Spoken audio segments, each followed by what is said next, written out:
With Amos, prophet of the time of Yeravam, the second, 8th century before the Common Era. Again, a time that Amos begins by telling the Jewish people the downfall of all of their enemies, the kingdom of Israel, the Plishtim, Sword, Sidon, Ammon, Moab, Edom, even Yehuda. But then the center point, the one who's going to get the biggest problems, is the northern kingdom. And we continue then with chapter 3, Shimu et hadavar hazeh asher diber Adonai lechem b'nei Yisrael. Al kol hamishpacha asher he'eleti me'eretz Mitzrayim lemor. So listen to all this, everything I have to say, children of Israel, concerning the entire family that I brought up to the land of Egypt. Intriguing pasuk by what it says. Al kol hamishpacha seems referring to Yehuda and Yisrael together, which very often we don't have this, but we're going all the way back to the beginning, as many of the later prophets do, describing the relationship between God and the Jewish people and where it starts. Rak etchem yadati mikol mishpachot adama, al kein efkod alechem et kol avonotechem.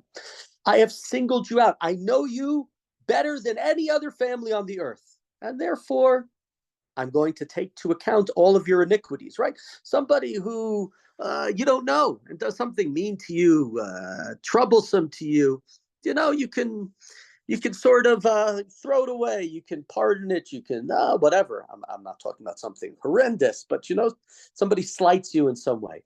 But if it's somebody that you know very well, somebody you consider a close friend, a family member, and they're the one who does something that upsets you, it's much, much more difficult. Can two walk together without having met? Meaning, we're together, you and I, God says to the Jewish people. And therefore, right, you can't go without me. I can't go without you. We are a pair. And yet, right, you move away from me. So, right, to hope. Continuing, Hayishag Aryeh Bayar, the Teref Ein Lo, Hayitain Kfir Kolo Mima'onoto Bilti Imlakat. This is the second reference that we have to the lion roaring in this book. We had it at the end of the book of Yoel as well. Does the lion roar in the forest when it has no prey? Does the great beast scream out with a cry from its den with having made a capture? No. If the lion is doing this, then it has taken prey, right? There's a reason for my screaming. There's a reason for my shouting out, God says. Hatipol tzipor al pacha aretz mokeshen la hayela pach min adamav lachod lo yilkod. Does a bird drop on the ground into a trap with no trap at all? Does the trap spring up from the ground unless something has caught it? Meaning you're responsible for what has happened. Right? If you're falling into the net of the trap, it's because you came down for some reason. You worshipped idols. You weren't kind to the people. By the way, it's interesting just to think about this with the references to Amos talking about the lion inside of him, right? It's hard to be a prophet. It's hard to offer prophecy. It's hard to tell the people and to tell people generally what they don't want to hear. We know the Talmud already talks about how you can't give tochacha. There's mitzvah in the Torah to hocheach tochiach et amitecha, that you should chide your friend. You should remind him of the things that maybe he does wrong so he won't sin in the future. I don't know if he'll be your friend afterwards. And already in the Talmud, I believe it is, that we say that nobody knows how to give proper tochacha. You don't know how to chide others. It's hard for a prophet to tell the Jewish people what they don't want to hear. But the lion is roaring within him. What is he supposed to do? He's the representative of God. He has to speak these words. Continuing in verse 6, Im yitaka shofar ba'ir va'am lo yecheradu, im tieh ra'a ba'ir va'adonai lo asa. When a ram's horn is sounded in town, do people not take alarm? Can misfortune come to town if God does not hear it? Of course, right? God hears it. And as we said the other day, this is perhaps a reference to Nebuchadnezzar. Ki lo yaseh Adonai Elohim davar, kim galat sodo el avadav hanivim. And here, what Amos is saying, you think that I'm lying? No. God has told me it. God tells his secrets to the prophets, going all the way back to, right, Avraham, when Avraham argues with stone. So is Amos supposed to hear, supposed to be arguing? Maybe Amos does argue. We don't see those points. Amos here is telling Bnei Yisrael, God is trying to tell you through me. So stop ignoring to me, like in the last chapter where it talked about Bnei Yisrael giving wine to the Nazir and telling the prophets not to prophesy, not to tell them what the message of God is. God's message is being revealed, his secrets being revealed, and it's supposed to be to your benefit. Aryeh Sha'ag, we're in verse 8, Milo Yira, the lion has roared. You have to be fearful. Adonai Elohim diber Milo Yinave. God has spoken. Who can but prophesy, right? Amos to say, I can't shut up. I have to speak these words. God is a lion roaring in me that I have to tell you these things, even though I don't necessarily want to tell you these things. These things are not helping me. It's not gaining me any friends, but I have to tell you this. And here we really see the pathos, at least to me, of the prophet and the emotional difficulty. He wants to almost hold it back, but he can't because he knows what he's saying in many ways is not going to be listened to. And he knows that saying it only makes Bnei Yisrael more It's more problematic that they don't listen to the word of God, but he can't hold back. Hashmiyu al armenot b'Ashdod al maronot be'eretz Mitzrayim v'imru heyasfu al harei shomron u're'u muhumot rabot b'tocha v'ashukim b'kirba. So in the fortresses of Ashdod again, today it's in a city in Israel. Back then it was one of the 5 great sort of cities, principalities, however you want to put it, of the Plishtim.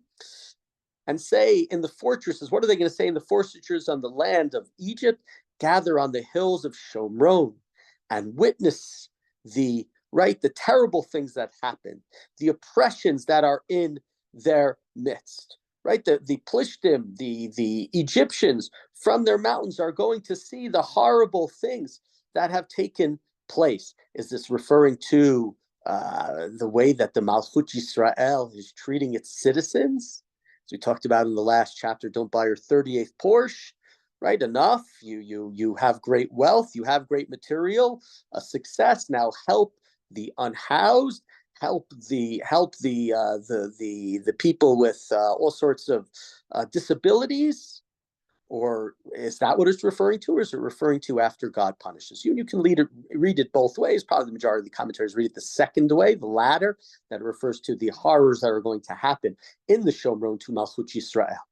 V'lo yadu asot nicholcha ne'um Adonai ha'otzrim chamas v'shod ba'armonoteim. But they're incapable of doing right. They're full of lawlessness. They're full of horrors in their fortresses everywhere, right? They're just, the people are just, they're wicked, they're crooked. I talked to them in the earlier chapters about their justice being crooked instead of straight, which goes all the way back to Yisrael and Yaakov. Esav accuses Yaakov, and he's not wrong that early in his life he's tricky. He does things bimirma, with trickery. And he comes from Yaakov. From that, it becomes Yisrael. But here we're not Yashar, we're not Yisrael, we're not straight. The justice is broken, it's crooked. Lachein, therefore, verse 11, Ko amar Adonai Elohim tsar u'seviv haaretz v'orid mimech uzech v'navozu armenotayech. So God says, what's going to happen? An enemy is going to come all around this land, and he'll strip you of your glory, of your strength. Your fortresses will be plundered. And again, this image to me, at least this saviv, this round, can't say it was a perfect circle, but going back to the opening chapter and the second chapter where Amos circles the enemies of Israel, and then he circles in, and he, the bullseye is Bnei Yisrael. There are other opinions. I think if we looked at the map, there's, I remember I heard somebody said one time that it's like he makes an X over. If we look at the way he goes, it's like he draws a line this way and that way, making an X. In the middle of that X is the Malchut Yisrael. Again, we'd have to look at if you have an atlas.mikra, we can look at it and see where the different peoples are. Obviously, we know where the Philistines are. We know where Tzor and Sidon are. Moab, Edom, we can find them. We'd have to look back at the order. But right, Bnei Israel are in the middle here, and the enemies around them are going to come to destroy them. You thought maybe you'd be safe because God said that they're going to be destroyed as well. For 3, I can forgive, but for the 4th, I can't. The destruction is going to come. And where's it going to come principally? It's going to come right there to you, Bnei Yisrael. We know, of course, that while there may be many of their enemies who have been their enemies for hundreds of years at this time will also be plundered, we know that it won't stop there. And of course, because the great enemy is coming from the north, coming from further north, which is the Assyrians. Ashur, who destroys, of course, we said many times, going all the way back to Bekum Lachem, they destroy Malchut Yisrael, the northern kingdom, the kingdom of Ephraim. Continuing verse 12, Kol amar Adonai. Kasher yatzil haroeh mipi arish techraim o bedalo uzen. Keni natzlu b'nei Yisrael shvim b'shomron pat mitova damesech aras.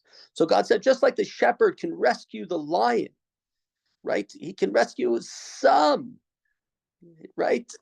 That's some of Bnei Yisrael will escape with the leg of the bed or a head of a couch, right? Some of you will escape, but the shepherd can't rescue everything from the lion's jaw.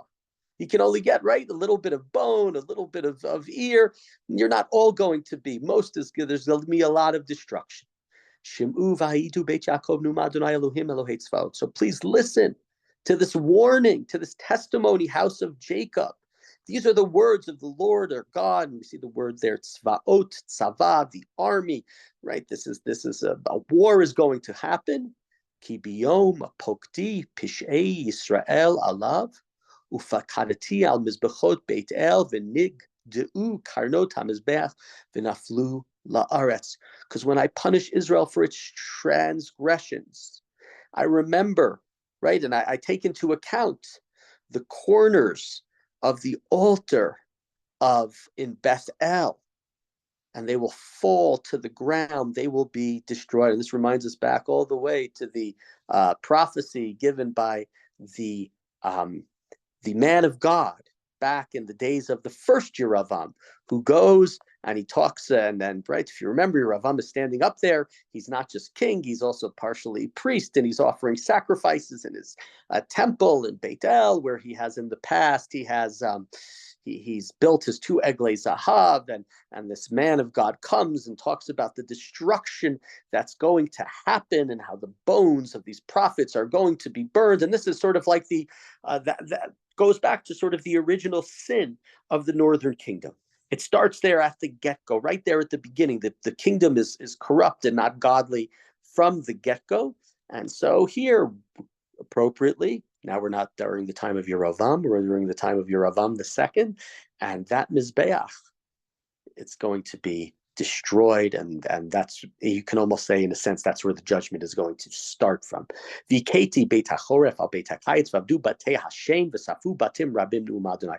going to wreck the winter palace and the summer palace. The ivory palaces, the great houses will be destroyed. Right, so you think that maybe you can hide because you have a winter palace, you have a summer palace, you think that you'll get away with it, you have a lot of protection. God says, I don't care what kind of house you're in. I don't care what kind of protection. I don't care what kind of guards you have. I don't care what you have, the greatest security service in the world. It doesn't help on the day when I am coming, when the destruction is going to be coming. And we see here, at least, in this chapter, there's something that I referenced earlier chapters. And again, this is part of the main message of the book of Amos. The book of Amos is very much a book about the mistakes and the crooked judgment of the king, of the leaders, of the wealthy, that they're the ones who are really problematic. And that's a lot of these references to the palaces, to the gold, right? You think you can hide there. You can't hide there. It's not going to help you. Everything that you have gained, all the success, material, financial success, since you gained it in a way, or you added to it in a way that was crooked, you took advantage of the weak, of the poor, you're not going to be protected. And so this is over and over again, this idea that's here in the book of Amos. He can't hold it back. And maybe going back where only a little bit of the sheep is saved from the lion, right? Maybe the majority sheep is an allusion, again, to the crooked, corrupt people who are taking advantage of the poor, taking advantage of the disabled, taking advantage of the stranger, right? They're the ones who will escape, the stranger, the disabled. The majority of them, those who are problematic, those who have terrible moral failings, they will be scooped up, they will be devoured by the lion.